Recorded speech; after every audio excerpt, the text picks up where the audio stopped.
All right, good evening. Can you guys hear me all right? Yeah. Okay. First of all, thanks for having us, Zach, and for the generosity that you mentioned there with the donations tonight. Definitely appreciated. My name is Kyle Cruz, and this is my co-founder, Hunter Beast. And tonight, we're going to be discussing a topic that's near and dear to us, and that is making Bitcoin quantum resistant. We see this as not something to generate unnecessary FUD about, but the threat is out there and it's only getting more severe as time continues. Quantum computers are actually advancing more rapidly than people think. It was just a few months ago on Kitco News that Preston Pish, the TradFi investor from Ego Death Capital, was asked, what is your number one concern about Bitcoin? And of course he resisted and said, I don't know if I have too many big concerns. And Michelle McCory pressed him, and she said, no. What is your concern? If you had to name one, what would it be? And he said, quantum computers. Quantum computers can pose an existential threat to Bitcoin because if you can't protect your Bitcoin, how will people have faith in the future? So with that in mind, Hunter and I, we are starting an initiative to make Bitcoin quantum secure. And in doing so, we're building an early phase startup company called surmount.systems. And we'll be going into our initiative tonight. And we'll definitely be going into Bitcoin's quantum security. So how about we get into that? You want to scoot over so you can see the screen? Yeah, sounds good. All right, you're out of frame now, Hunter. Out of frame? Okay. Now you're in frame. All right, great. So yeah, can everybody see this? I feel like I'm like. All right, I'm moving it over. All right, cool. One of you guys are going to not be in the frame. All right. You can put him in the frame. It's better looking. All right. So yeah, what is a quantum computer? So you might have heard of this thing that could be a threat to Bitcoin. What is it? How does it work? So they're essentially like these. They basically have a chip inside them that is super cooled. They have these what are called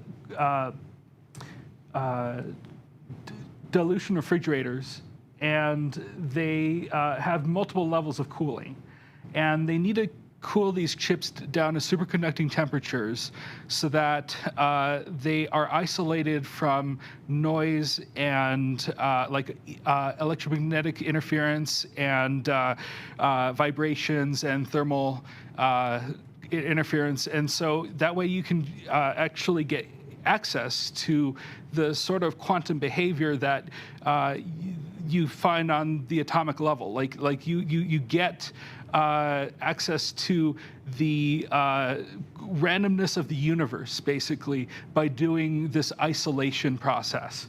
And so this is what a dilution refrigerator kind of looks like from a diagram perspective. The portion up here is cooled with liquid nitrogen, and that orange portion at the bottom is cooled with liquid helium. And so some of you might know liquid helium is actually quite cold. It comes to a fraction of a degree of absolute zero. The thing that, the reason why people are doing this, like going through all the trouble of making a superconducting quantum chip, is because if you have, so first of all, a qubit is a fundamental unit of quantum computing. Kind of think of it as maybe like a bit in a computer, or maybe even a transistor. And if you add just one qubit additional to your computer, you've doubled its power.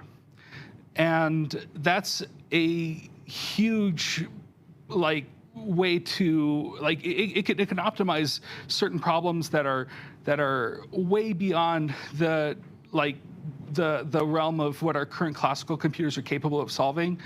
And the reason for this is because every qubit you add, you've doubled its power. So it's very, like if you go from 100 qubits to 101, then you've essentially doubled your power. And if you go from 100 qubits to 200 qubits, then you've gone exponential.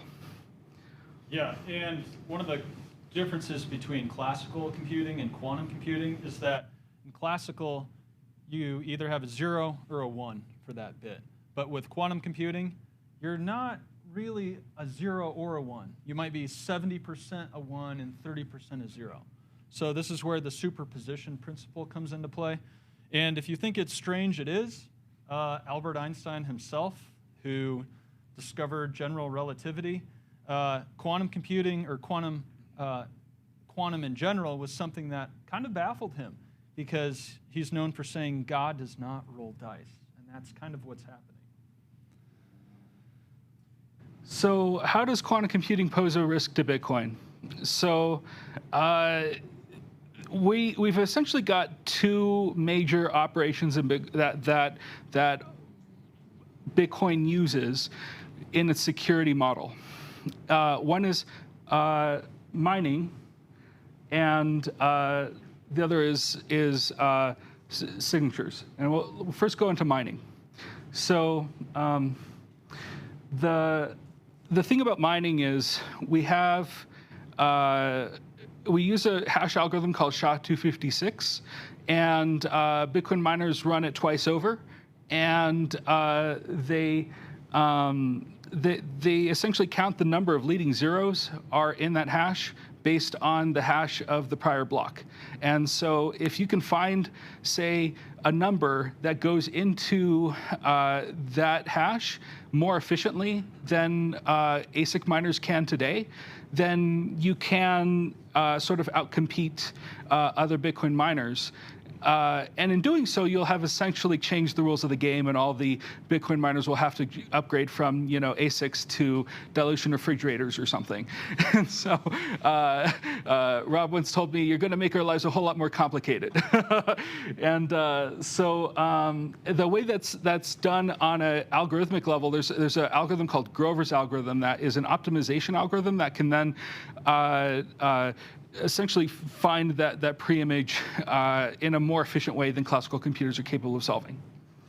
The next thing that is vulnerable to quantum computers and with Bitcoin is SecP-256K1. Not everybody's heard of, a lot of people have heard of SHA-256 in mining, but SecP-256K1 is the elliptic curve that is used by Bitcoin transactions to, when you have an address and you want to go to spend your Bitcoin, you need to sign with a public key using the public-private key cryptography using an elliptic curve, and the curve we use is SecP-256K1. And we didn't come up with these acronyms, by the way. Yeah, SecP is a standards organization, and 256 stands for how many bits there are in the algorithm, and like how many bits of security. And K stands for Koblitz. So there's two varieties of SecP 256. There's SecP R1 and K1. And so R1 uses random points of kind of configuration for its operation. And the problem with those random points, though, is that they were chosen in advance, and we're just told they're random. But the thing is, if you're ever suspicious of these institutions of authority like NIST or the NSA telling you what parameters to use in a linear elliptic curve, you might be maybe vindicated one day, who knows? But Satoshi, in all his wisdom, chose to use the one that had a more predictable curve of points to configure your elliptic curve with, and that's called a Koblitz curve, and that's why we use SecP-K1 and not R1. Actually, that's conjecture, but I'm just assuming that's what Satoshi was thinking. So anyway, this elliptic curve, there's a corresponding algorithm called Shor's, SHOR, and it is essentially is capable of factorizing large numbers. And so the way elliptic curve cryptography works is it depends on the security of the fact that when you take a really big number and you take another really big number and you multiply them together, it's very difficult to get those original numbers back out. And that problem is called the discrete log problem. And when it's applied to elliptic curves, it's called ECDLP.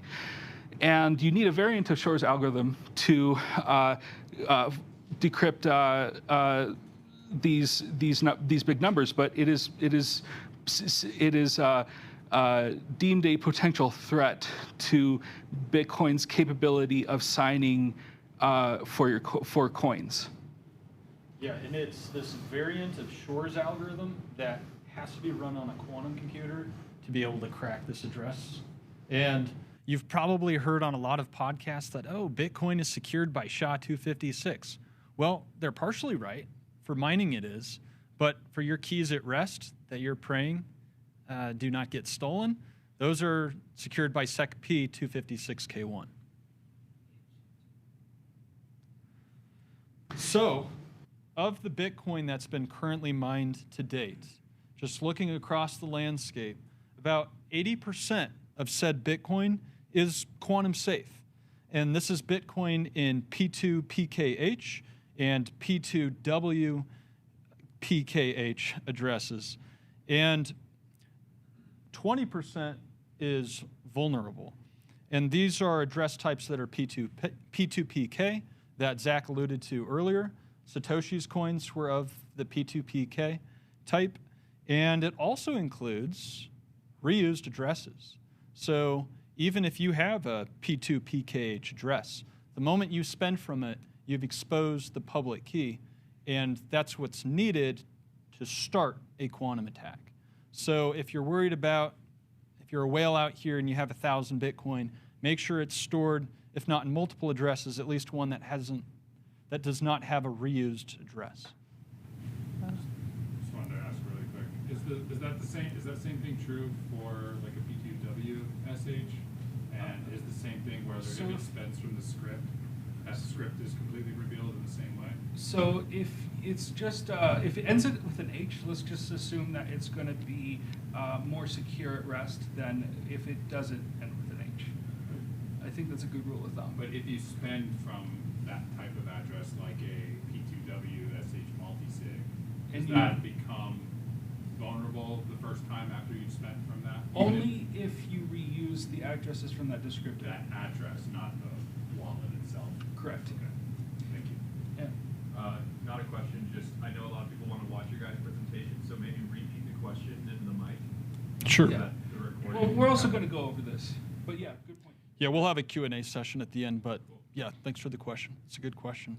So most Bitcoin is quantum safe, but why should we have the FUD around quantum computers if we can address this concern now? So the big takeaway from like how your coins are vulnerable is when you've exposed your public key. And an address isn't necessarily the same as a public key. Sometimes they are, sometimes they aren't. We'll go into this different situations where they are and they aren't. But essentially they correspond one-to-one to a public key. And so whenever you think of an address, like you use an address, think that there's also a public key behind it that is being used to sign your transactions, your Bitcoin transactions with a elliptic curve signature. So when are public keys exposed, right? Like there's actually 4 different times where in like the process of using Bitcoin, you might encounter or anyone might encounter a vulnerability in their like a quantum vulnerability. And so early addresses, you might have heard of like Satoshi's coins, are vulnerable. They start with the 04, and so they were basically back when you could still mine Bitcoin with a CPU, and this was like within the first couple years of Bitcoin, definitely within the first epoch, and that is a fully exposed 65-byte SecP256K1 public key exposed directly on the blockchain. And there's about, well, we'll go into the more specific details of how many there are of these and how many coins are locked in, but it could be a concern. The second is reused addresses. Any address that you've received funds to and you've spent from, and then you're receiving funds again, you've already revealed your public key when you go to spend your coins. And so when you reveal your public key to the network and they use it to validate your signature, they then know you basically have ownership of those coins, and because you can prove that cryptographically. But then once you've done that, then somebody can go and see your public key and say, oh, if somebody receives their funds to this address again, I can factor out their private key and potentially spend those coins. And so that's going to be a big point of concern in the future. And that's why you should always, even just from a privacy perspective right now, never reuse your Bitcoin addresses. Use a proper HD wallet or hierarchical deterministic wallet. It is best practice to use a new address every time you want to receive Bitcoin, and your wallet will kind of manage that for you. Also, unfortunately, although Taproot has a lot of really cool features and it can give us a lot of really cool things, it can give us, one of the cool things about Taproot that it can do is we can have lightning channels that when you open them, they look like an ordinary Taproot coin spend. So it looks like you're just spending your Taproot coins. It doesn't look any different on chain when you open that channel. And even though it's between two peers, people can't know that's a multisig. And so that gives you privacy. If you want a private channel, you don't advertise it to the network, and you don't. It's not obvious that it's a payment channel on chain. Then you basically have a better measure of privacy than you did before, which is really neat.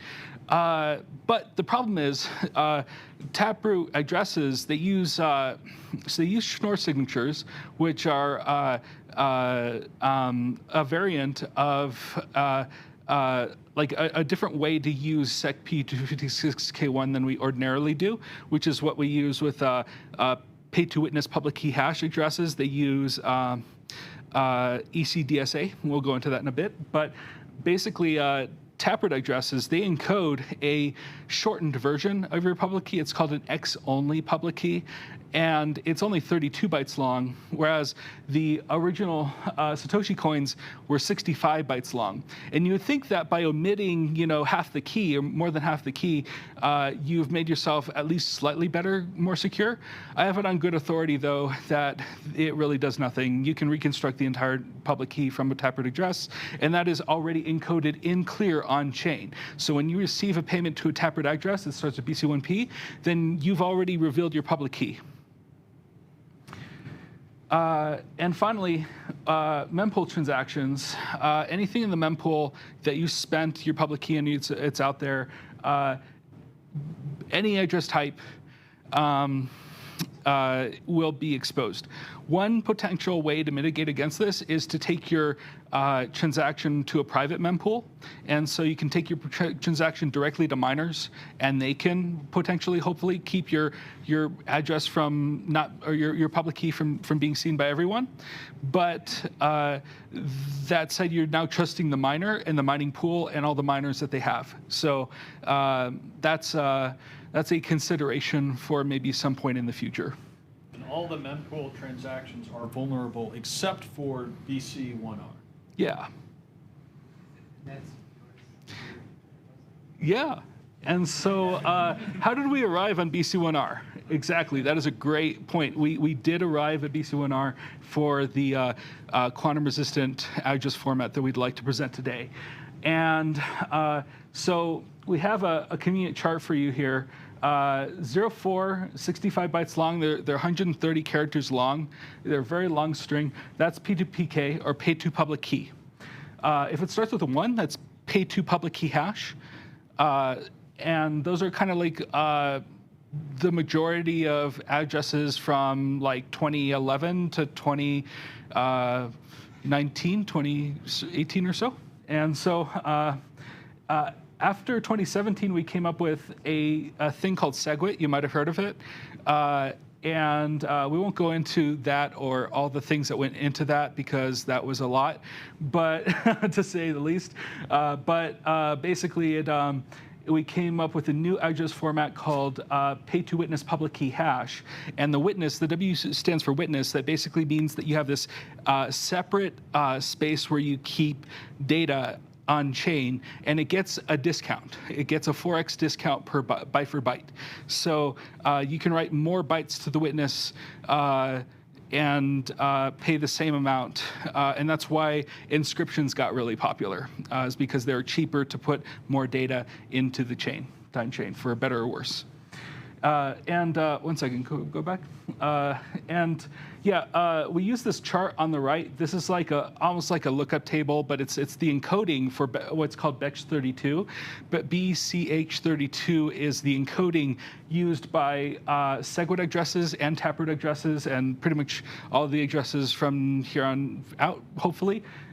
We don't complicate that too much. And we left Z unused because we just didn't really know what to do with that. We also might leave some space for, like, maybe if somebody wants to implement cross-input signature aggregation. That might be one reason why we might want to leave some space in between the quantum bit. But the quantum bit, we call it qubit as a soft fork, and those addresses will start with BC1R. And one way to kind of remember these things is SegWit sounds kind of like it has a Q in it. Taproot definitely has a P in it, Taproot. And then qubit, well, I mean, it's resistant. It's resistant to quantum computers. R. Great. And we've capitalized the B to indicate this is no ordinary qubit. This is for Bitcoin. Correct. And this is what addresses look like in the mempool. So what's encoded in that string on the upper left, the blue string there, BC1Q, right? That actually stands for, so BC1 is the human readable part. So BC just means that it's Bitcoin, and 1 is a separator. It's not used in any of the other parts of the encoding. 1 is only used to designate the separation between the encoded bytes and the human readable part. And the encoded bytes, they encode a script pub key, which is basically an assembly program that goes into the script VM for Bitcoin, and it'll push your public key or your public key hash onto the script VM that Bitcoin uses to then validate your signature that you've signed and put into the witness. And you can see that the script pub key up here for BC1Q starts with op0. That's just the numbers 0 in Bitcoin terms. And BC1P starts with push num1, which means that it's just pushing the number 1 onto the stack. So there's 0, then 1, and then what we're proposing is to use SegWit version 3, so push num3. If you ever see that in the mempool, we'll have succeeded in our capability of securing Bitcoin. So let's talk about Shor's algorithm real quick. So this is an example of what a quantum circuit diagram looks like. On the upper left here, we have what are called Hadamard gates. Those are a way to basically zero out a qubit so that you have a exactly 50-50 chance of that becoming either a 1 or a 0. And that kind of gives you access to all the weird and wonderful stuff that comes out of the quantum realm. And you've got these qubits on the left there. So there's 8 qubits going into the circuit along with the control qubit. And you've also got these basically modular arithmetic circuits. Functions, and then you also have an inverse quantum Fourier transform function, and then you measure those results from the qubits on the upper left, and that's essentially how Shor's algorithm works from like a quantum programming perspective. So this is probably all sounds like crazy weird stuff, and it is. It's really weird, but that's kind of, if you can kind of, hopefully this gives you some idea of like how, that like Shor's algorithm is doing some really spooky stuff in the background, and it's only using 8 qubits to do it. But that said, next slide, please. The problem is that circuit, that whole complicated circuit I showed you that uses 8 or 9 qubits. It actually only factors the number 15. It can only factor the number 15. And so it thinks, you know, maybe 80% probability it's 3 times 5. Like, you can do that in your head, 3 times 5, right? That's an easy number to factor. But quantum computers are going to have a harder time, like, figuring that out. That said, that might not always be the case. And so let's, yeah. So with that in mind, go into we've that. covered some theoretical things here, more on the math side of the house. How soon could this come to fruition, where we have a quantum computer that could attack and address? Well, right now, the best commercially available quantum computer is the IBM System 2. And I don't know what NSA has cooked up in their labs, but as far as we know to the public, this is arguably the best quantum computer on the market. But if you want one, you might have to save up. They're a few $1 million. The processor in the System 2 is 133 qubits, and there's 3 Huron processors in a System 2. One of the things that the System 2 does better than a lot of other quantum computers is that it has a very small gate error, very small crosstalk, and a short gate time. These are other equally important metrics to the number of qubits. And in addition, with the System 2, you can actually connect 3 of these together to have over 16,000 qubits. And if you've done any research into quantum computers, 16,000 is kind of an unheard number in the community. Now, it's not just the System 2 that would be a concern. It would also be the Rigetti, the IonQ, Atom Computing. There's even a quantum computing company in Boulder that specializes in creating specialized computers. So it's not just the System 2. In fact, these are there's a large variety of companies: PsiQuantum, IBM, Microsoft. All these companies are throwing billions of dollars at this problem. They think it's a very worthwhile problem to solve, and they're making a lot of good progress, and they're making progress faster than people thought they would. This is what a IBM Quantum System 2 looks like. It's very slick. It's also very imposing, and so we thought we'd include this picture just to like give you an idea of what could potentially be used to break the encryption. And it's 12 feet tall. And this is what it looks like on the inside. That's and the chip down there, that's at the bottom of the dilution refrigerator, remember? And that's where the coldest part of the quantum computer is. So what do we do about this? Well, we've looked into post-quantum cryptography, and we've identified 2 algorithms that might be candidates for that. Yeah, so before we get into those 2 candidates, the current encryption mechanisms for Bitcoin right now is elliptic curve digital signature algorithm, ECDSA, and Schnorr. But out of those 2, ECDSA is by and large the most popular. It's the one that Satoshi used starting in 2009. We're proposing not 1, but 2 encryption algorithms. The first one is SkiSign. The second one is Falcon. Both of these are at the NIST level 5, which is the highest level for security. And with SkiSign, that stands for short quaternion and isogeny signature. And it's 4 to 5 times larger in signature size than ECDSA, as far as the public key and the signature algorithm itself. If you thought that was large, Falcon, which stands for Fast Fourier Lattice-Based Compact Signatures over NTRU. Again, we dreamed up this acronym in our free time. This algorithm has been around a little bit longer, since 2017, whereas SkiSign has been around just since 2020. And this is actually one of a handful of algorithms certified by the US government to protect state secrets against quantum computers. The public key is, the signature size is 18 times larger than ECDSA and 53 times larger as far as the public key goes. Now, what we intend to do is maintain the same transaction throughput by offering a witness discount.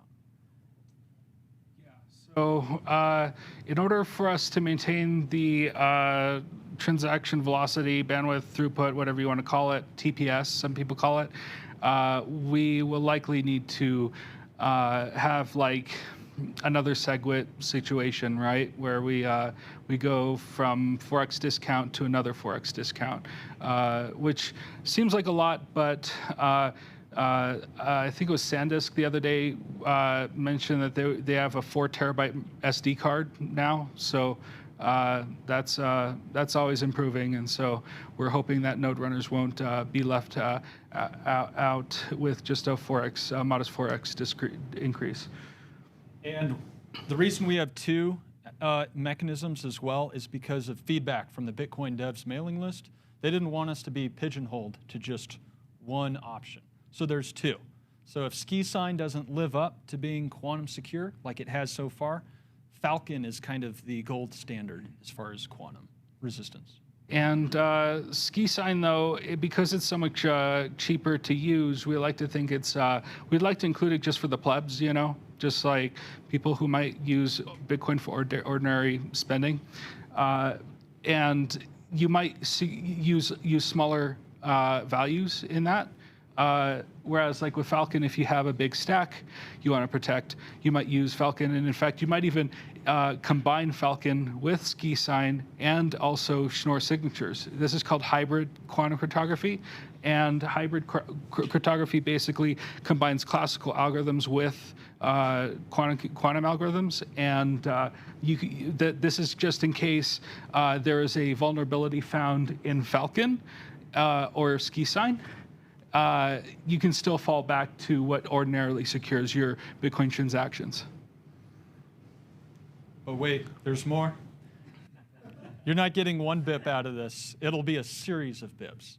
And everything we've described so far is for our first BIP, called Pay2 Quantum Resistant Hash, P2QRH. This is the address type we introduced to the Bitcoin devs mailing list in June. And we've been soliciting feedback, making changes since that time. I would say we're in the final throes of developing that BIP and preparing it for actual submission. And the second BIP will be for TapScript capable addresses. So this is our Pay2 quantum resistant address type. And these first two BIPs just lay the foundation of what's to come, because in the third BIP, that's the actual activation. It's with this soft fork that you, if you choose, because it's a soft fork, you'll be able to move your coins to a quantum-resistant address type. And if you don't trust us or you don't want to, that's fine. Nobody's forcing you to do so.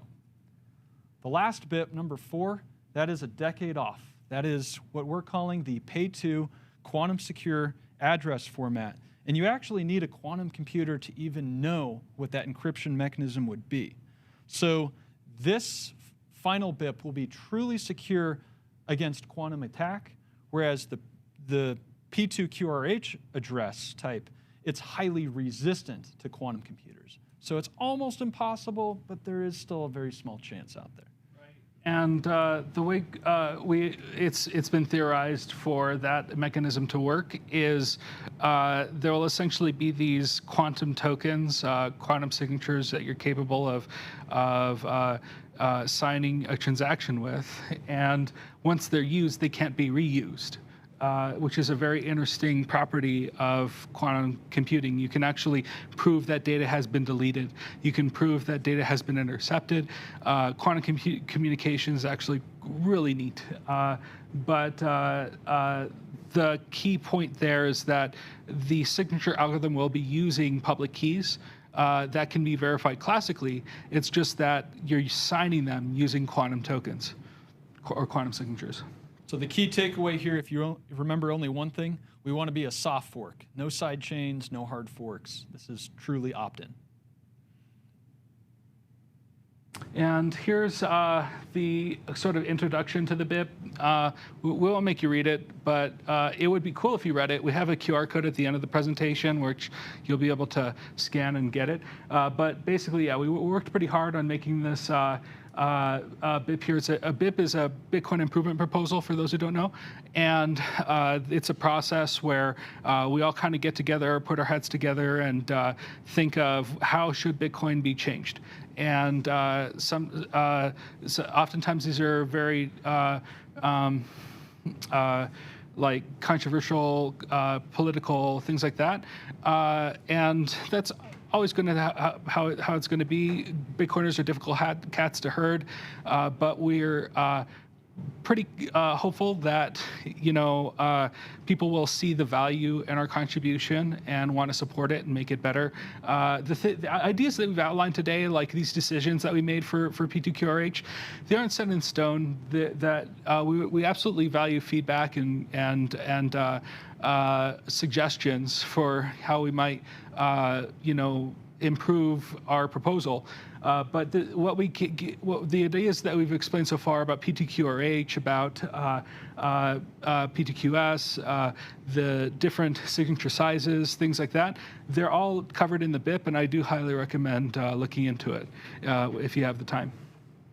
And this right here is a table that shows that we put together that shows the signature size in bytes and the year first introduced. And so you can kind of see how, as time has gone on, we've seen big improvements in the potential signature size. Falcon is kind of a good balance between some of the older forms of post-quantum cryptography, because it is a NIST standard. It's been approved. It's going to be part of what they call the Federal Information Processing Standards, and or FIPS, and and so it has a designation, and it's gone through their whole competition and approval process. But that said, we really do like this new fledgling algorithm that came out last year called SkiSign. It is still very brand new. Its creators have assured me that you should not use this in production, and that's why we're including both. And we did cover this BIP in the Bitcoin OpTech newsletter. For those who don't know about Bitcoin OpTech, I highly recommend looking into it. It's a good little newsletter that comes out every week. Very high signal, or alpha, if you call it that. I like to call it that. It's very chock full of like all the cool things that are happening with Bitcoin. People like to think like Bitcoin is like boomer coin. It's not like there's not like a lot happening with it. But I beg to disagree, because there's so much development and energy and time and effort put towards making Bitcoin better in so many different ways. And fortunately, we were included, and we even have we had a Q&A session on Twitter Space that was transcribed there. So I highly recommend checking that out. We were also featured on Joe Burnett's X page. Joe Burnett is a finance analyst from L3 Capital. So he's a Bitcoiner through and through, but he's a TradFi guru. And he was able to showcase our work on our draft BIP, and it has over 27,000 views to date. Yeah, and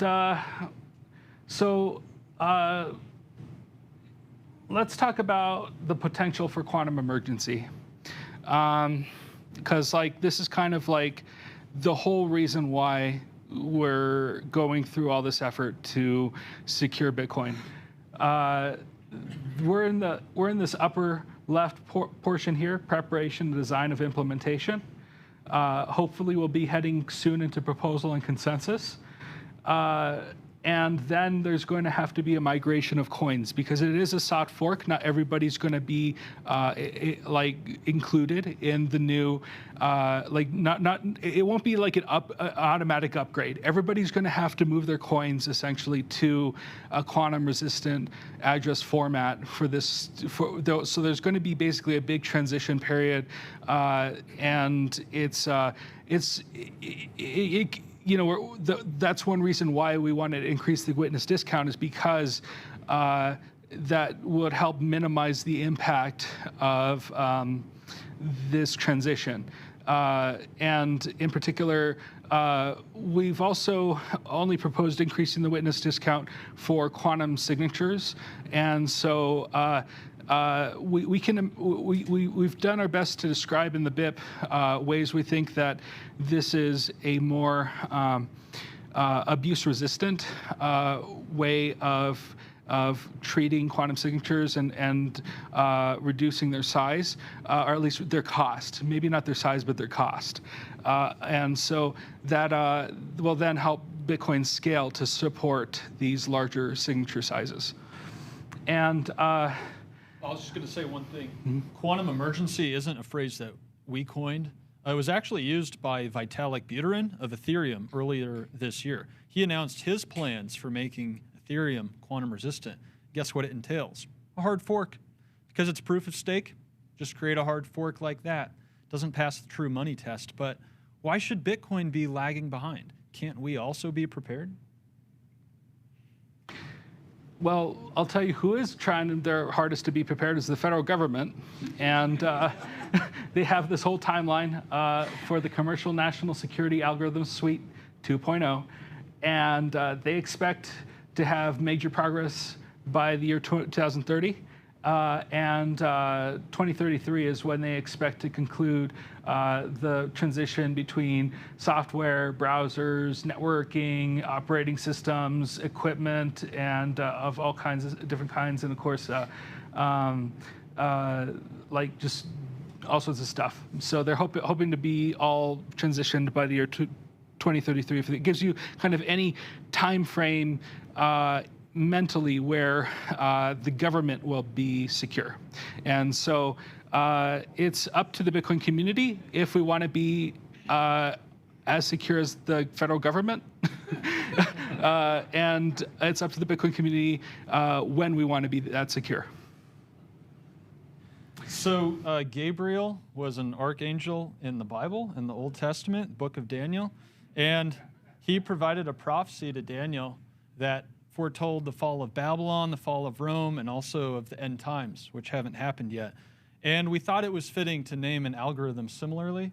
So Gabriel is an algorithm that will monitor Satoshi's coins, specifically the P2PK coins from the first epoch, of which there's just 1 million of them.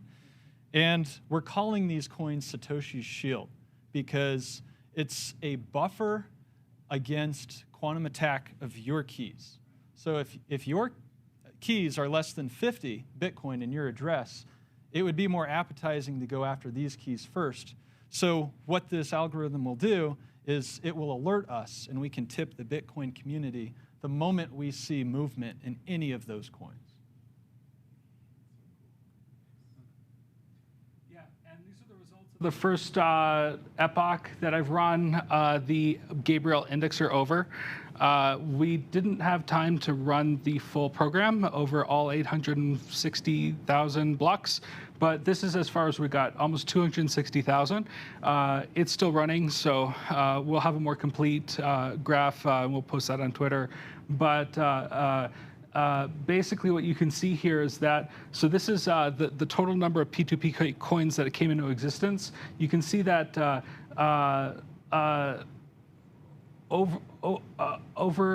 let's see, what is that? 100, it's 1.5 million. 500,000. So that'd be 2.5 million. Yeah, 2.5 million. There's a lot of zeros there, my friend. 2.5 million. Yeah, it's 2.5 million. So there's roughly, there were at some point 2.5 million coins held in P2PK addresses. And in the first epoch, we know that 10.5 million coins were mined because there was that 50% of the supply mined early on. So a subset of that went to PTPK addresses where the entire public key is encoded for the coins on chain. And we're monitoring how they get spent over time. And if we see a sharp drop in how fast they're moving, then we'll have a pretty good idea that Bitcoin is unequivocally compromised from a quantum computing standpoint. So thank you for your time tonight. This is truly a grassroots effort, and so we encourage any of your feedback, your support, or any opposing viewpoints we have. We equally support those as well.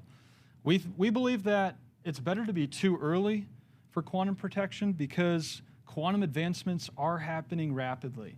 And unless you're really monitoring the space, it's probably happening more rapidly than you think. So you can find more about us at surmount.systems. You can also find us on our X page at surmount.systems. And we have a BIP QR code that's micro font, so unless you have an iPhone 27, you probably won't be able to scan that bad boy. But if you are interested in our mission or our company, come speak with us afterwards or contact us anytime. And we'll be opening the floor now to a Q&A session, but I'll just end by saying that these challenges at Surmount Systems, we will surmount them in whatever comes next. Thank you for your time.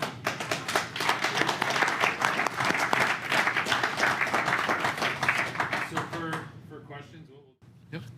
Amazing. Hey, what about Sedgwick and Legacy? You're familiar with those? Yeah. Where do they come in with this? I mean, they're... So legacy addresses start with 1, and those are PTPK addresses. Here. So legacy addresses start with the number 1. They're P2PKH addresses. They came out before SegWit. SegWit was another soft fork. They start with BC1Q, and those came out around 2017, 2018, I think. And yeah, so those are. Did you have a more specific question? Well, how it relates to security with those. I think Sedgwick is less expensive to or easier to do transactions. So the question is that, yeah, so the question is, SegWit transactions are cheaper than P2PK addresses. Yeah, that is true, and that's because of the witness discount, which, and we're proposing increasing even further specifically for quantum-resistant addresses. Do you have an idea of like the difficulty it would be to actually crack one of these addresses? Like, how would you know, like, say the very first 50 Bitcoin block gets stolen from Satoshi? How do we know that, like, the next block after that, everything is all gone? Yeah. To warning is virtually 0. So in the BIP, we did specify a specific address we would like people to put their quantum computers to use with first. We call this the canary address. If somebody really wanted to give us a scare, they would mine that one. But also, the real proof is going to be what GABRIEL shows us with just the P2PK addresses. Those are the lowest hanging fruit. They have usually, on average, like between 40 and 50 Bitcoin each in every address. And so that's a good chunk of change to train a quantum computer on. You can kind of then extrapolate from its value how long somebody would spend operating one of these quantum supercomputers to try to get the value from it. So, you know, if it took, I mean, you'd have to do the math and like how long it would take to run one of these things and how expensive it is. But basically, the reward would have to outweigh the expenditure of the cost. An idea of like what that math would be, like say like with like 100 qubits, how long it would maybe take? Yeah, so I can field this question. Yeah. We didn't mention it in the presentation exactly because we didn't want to come across as introducing FUD. And this is just a theoretical calculation. Let me preface this by saying that this definitely has to be confirmed, scrutinized. The University of Sussex, their Quantum Technologies Center, they estimated in a research paper recently that it would take several million qubits to crack one SecP256K address in a few hours. Millions, mind you.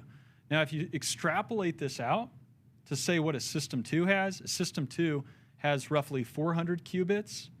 If you extrapolate their numbers out, it would take a System 2 theoretically 1 year to crack one address. Now, there's lots of assumptions baked in there, but this just goes to show that you can't avoid this threat. One thing I'd like to add, by the way, is let's say somebody does have a quantum computer that can crack an address in a year. There's about 30 or 40,000 P2PK keys out there. And so you kind of will want to like divide those over however many quantum computers you think will be running, and also factor in for upgrades. But yeah, that's why we think Satoshi Shield is so important, and that's why we mention is because it'll essentially protect the majority of Bitcoin users with fewer than 50 Bitcoin in an address during the transitionary time between when mass adoption of P2QR addresses occurs. Cool. So I have a couple related questions. Could you speak up? I have a couple related questions.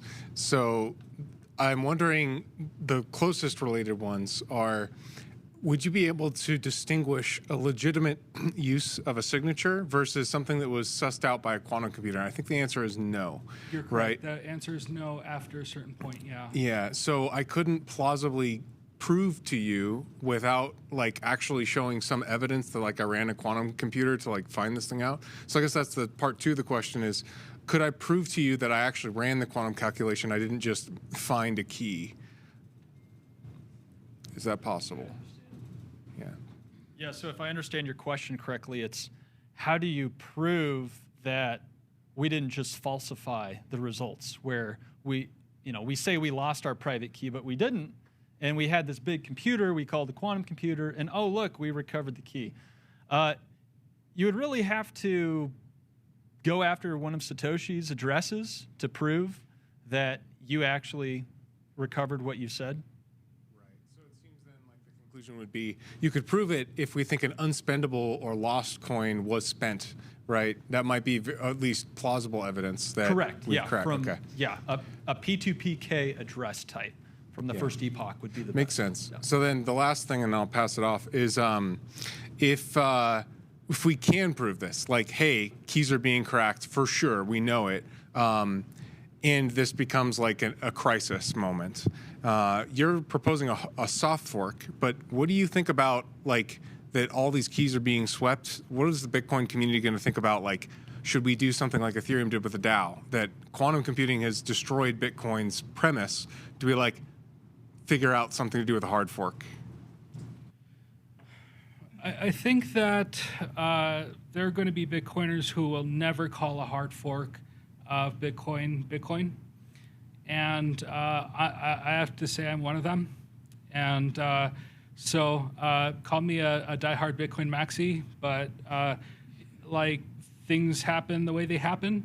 And the most we can do is we can do our best to hopefully make sure that the vast majority of users of Bitcoin are secure when they go out of their way to actually educate themselves on the quantum threat and upgrade their wallets and move their coins. Also, one thing it's kind of easy to forget, or easy to forget is there's a like Bitcoin, even though it's like this permissionless protocol and it's like it seems like it's very automatic, there's a lot of people involved in making Bitcoin work. Bitcoin miners, wallet developers, node runners, exchanges, like economic nodes, like all sorts of like just people involved in this process. And of course, core devs. And so like because Bitcoin is made of people, it aligns their incentives in a more positive direction then we just have to remember that it's not going to like automatically upgrade itself. It needs actual like care and maintenance for us to actually make sure that we have this backup financial system in case something goes like hugely wrong with the one that most people are comfortable using today. Like in many ways, we're kind of like the doomsday preppers of the financial world, and I think that's an important role for us to play in society. Any other questions? I'm curious on what you mentioned earlier with the discounted data for quantum. Use the microphone. Yeah, I'm curious what you mentioned a discount on data similar to SegWit for quantum signatures. Is there an argument to be made that you should just let like the free market, like people that value quantum security, pay extra to do so? Well, yeah, maybe, but I mean, it will be regardless. It's just the like ultimately we also like to like it's a balance, right? It's all a balance. We like you of course want to value people's nodes and make sure that they don't get overwhelmed with a bunch of bytes, right? But then you also have to think about the plebs and ordinary Bitcoin users and like the fees that they're going to be paying. And so there's all sorts of different like balances and trade-offs that we went through in our heads as we thought of, you know, potential constants and like configurations for how this should work. And we definitely invite more of that discussion. I feel like we haven't had enough discussion of that yet. But like really the point of the BIP is to just put something out there so that people can actually, like that's concrete, that people can point at and say, this is either I agree with this or I disagree with this and this should change and this is why. And then I can look at that and be like, yeah, you know what, maybe that's a good idea. And then we'll have that update. Or we might even have competing BIPs. So there might be a proposal out there for activation that does not include witness discount, an increase in the witness discount. That's also a possibility. That's going to be a discussion that the Bitcoin community is going to have. I mean, no one person is going to be able to make that decision. It's going to be likely over 90% of the community is going to have to come together and say, do we do this or not? And so ultimately, that's going to be the $1 million question, you know. Yeah, the other thing I wanted to say was I don't think Bitcoin would be the canary for quantum computers. Wouldn't it be like, you know, government intelligence agencies, large banks, these type of things would get compromised before Bitcoin? Yeah, so there's this concept of store now, decrypt later. There's a big like data center out in Utah where the NSA is just stockpiling a bunch of data that they would like to decrypt once they have the technology. But that's yeah, I mean, like that's definitely when we see people getting taken out for old crimes or, you know, whatever, right? Like that's going to be something we'll have to see what happens, you know? Yeah, like, I mean, but, you know, that same technology can then be used to break Bitcoin. So as Bitcoiners, we're still very wary of that kind of technology being used in any point in time. I think we have a question right here and then one in the back. My question was going to be about my question was going to be about the cryptography chosen. You presented, I think, like 2 algorithms, and if I'm not mistaken, this is like so-called lattice-based crypto. Is there any inkling that maybe that won't be the proper like solution one day when a quantum computer comes around? Yeah. So basically, the question is, are we using lattice cryptography, and will that be the right thing to use? And so what's interesting is this is one reason why we're including SkiSign, because it uses a completely different kind of post-quantum cryptography. So there's, like Falcon, it uses NTRU, which is kind of like the quintessential like lattice. It was one of the first lattice cryptography implementations out there, and that was like that is commonly believed to be a very hard problem for quantum computers to solve. That's why we think it's quantum resistant. Lattice cryptography, it's kind of like think of it like this. So there was like RSA, which was like a form of cryptography that was used before elliptic curve cryptography was used. Then elliptic curve cryptography came out, and it had a dramatically smaller key size and signature size. We were very spoiled by elliptic curve cryptography. And then in post-quantum cryptography, we're investigating a number of different approaches.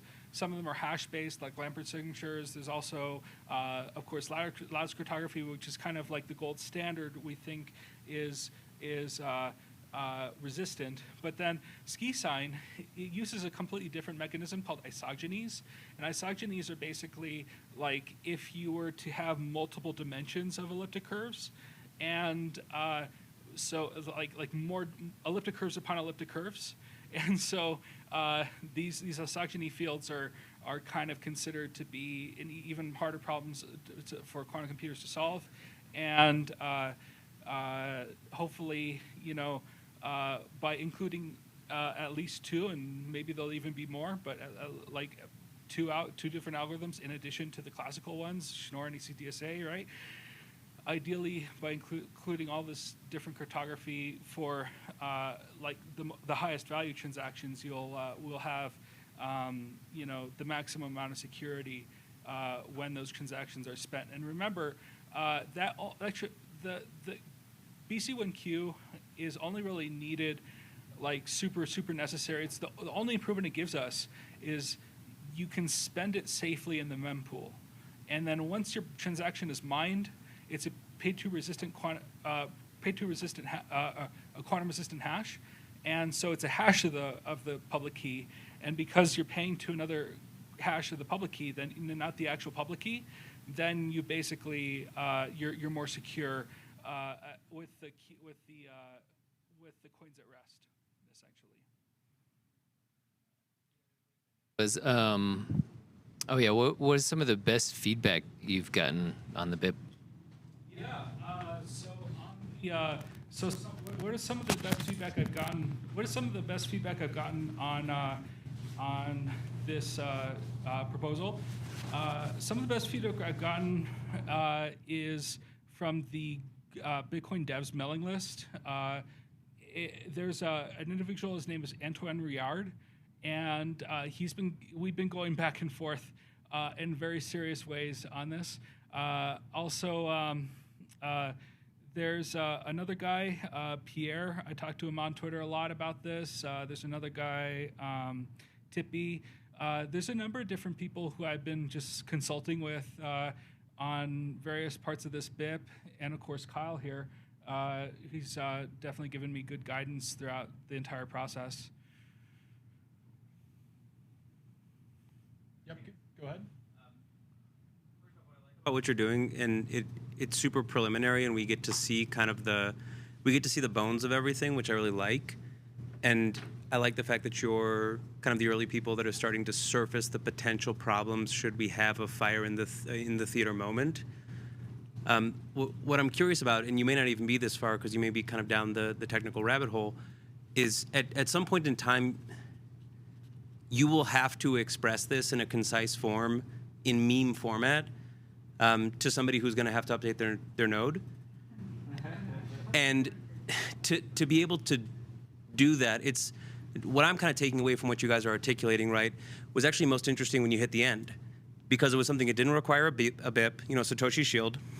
It's something that essentially is a fire alarm. So what you're building is a fire alarm. That's your first product, right? Surmount System has built a fire alarm for the network. And the next thing I think is, okay, well, Now you're working through all the mechanisms by which you will circumvent this potential threat vector, knowing that those 4 million Satoshi coins in these, these 50 Bitcoin Coinbase rewards are very likely going to be what somebody goes and snipes. And it might be today, if Bitcoin is $1 million a coin and you have your half a Bitcoin, you're not the target of it. The $50 million is sitting there, and a guy with a quantum computer is going, well, if it cost me $2 million to get $50 million, I'll do that all day. But then it occurs when you're talking about usage of the mempool, you're talking about this fire in the theater moment. Maybe we don't really have a block size war. If there's a fire in the theater, we can just tear down the wall because I need to protect my shit. Have you considered who are the core customers, if not the network broadly? Who are the core customers or the early adopters of this technology? Is it large exchange hot wallets? Is it turbo users of Bitcoin? Have you gone through and kind of characterized the individuals who would be interested in funding this right out the gate and saying, we know this may not be an issue today, but I'm moving 50,000 Bitcoin over the course of a given month? Is it large miners? Is it large pools? Have you kind of characterized them and started to address it as a customer base as opposed to a purely theoretical network problem? Yeah, so surmount.systems was born out of the Bitcoin Startup Lab. So I would like to also thank them for guiding us through this process of identifying our potential customers, our angel users, and that sort of thing, laying out different roadmaps and just trying to figure out what is the best way to communicate this and implement. And I think that angel users in our case are likely going to be exchanges because they are some of the they have some of the biggest wallets, and they reuse them, and they either reuse them out of convenience or for compliance or something so they use it like an account, but they're definitely reusing their addresses because we can point to an address on chain that has 100,000 Bitcoin on it, and we say, oh, that's Binance, and they're going to be the ones who are most vulnerable, and so they'll likely be some of the some of our earliest adopters. I think Kyle also wants to mention something. Yeah, so who are our angel users? Frankly, everyone, especially the plebs. Because, look, with thousands of Mt. Gox coins set to go back on the exchange, you're seeing Bitcoin's price drop 5% over thousands of coins. Really? If word gets out on the street that even just one address has been compromised by a quantum computer, you can expect some serious price action downwards. Would it stay down there? Hopefully not. But we shouldn't put the world through that, especially as we undergo hyper-Bitcoinization. This will be just one more thing that Larry Fink, love him or hate him, he will be glad that this issue has been foreseen and taken care of before it happens. At least the really high fees will be a lot cheaper. Yeah. I'm just curious, have you ever done an analysis of what would happen if someone did get 2 million Bitcoin, stole 2 million Bitcoin, from those old wallets? Well, there'd be a lot of FUD. We haven't done a particular analysis of that, though. It's not our focus. So I think we'll take 2 more questions here. Do I hear 2 more people? Any questions? Yeah, go ahead, Zach. All right, so my question is about the security of the respent, reused addresses. So I'll just recap to make sure I understand first. So when you spend a Bitcoin address, regardless of the address format, if you then redeposit more Bitcoin on that with the new UTXO, that new Bitcoin is at risk. Is the same true? So I think you said because it reveals the public key, right? So is that same thing true?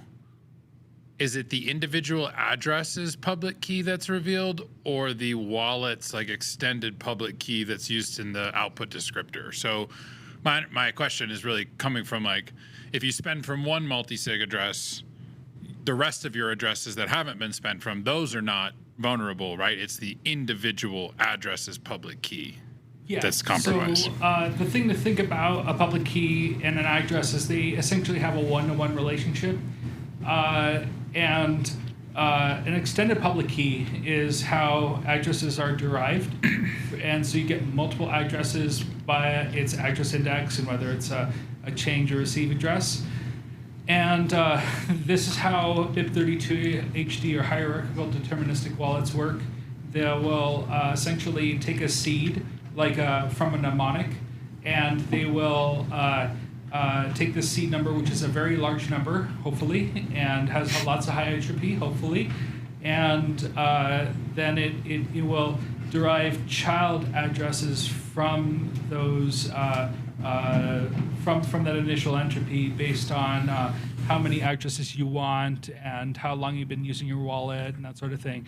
And so you really can't. I can't imagine a way where you could get the original entropy or xpub or xpriv from just a public key. Maybe that's my lack of imagination, but like I don't think we're going to have computers that can, maybe I don't know, but I don't think we're going to have computers that can do that anytime soon. So then just to summarize, it's always the individual address that would be at risk, not the wallet itself. Correct. Thank you. All right, one more question. One more question? Anybody else? So your last BIP, number 4, was P2QS. Yeah. Why is that 10 years out? Or it might be or might not be. Why not more or less? Well, because it will require quantum hardware to exist and to be widespread and to like be inexpensive and not fill an entire room, right? Like that's we're maybe even being optimistic by saying that's only 10 years out. Some people have argued that our quantum computers today are basically like the vacuum tubes and relays of like of quantum computers. And so hopefully we're going to upgrade to transistors, and those transistors won't need to be super cooled by 2 different kinds of coolants, nitrogen and helium. So that's kind of why we're like, yeah, I mean, this is going to take a little bit. That's a good question, though. All right, thank you guys, and we hope you have a good night. Yeah. Yeah.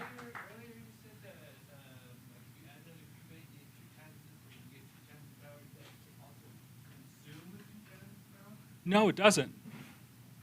Yeah, that's kind of a big deal.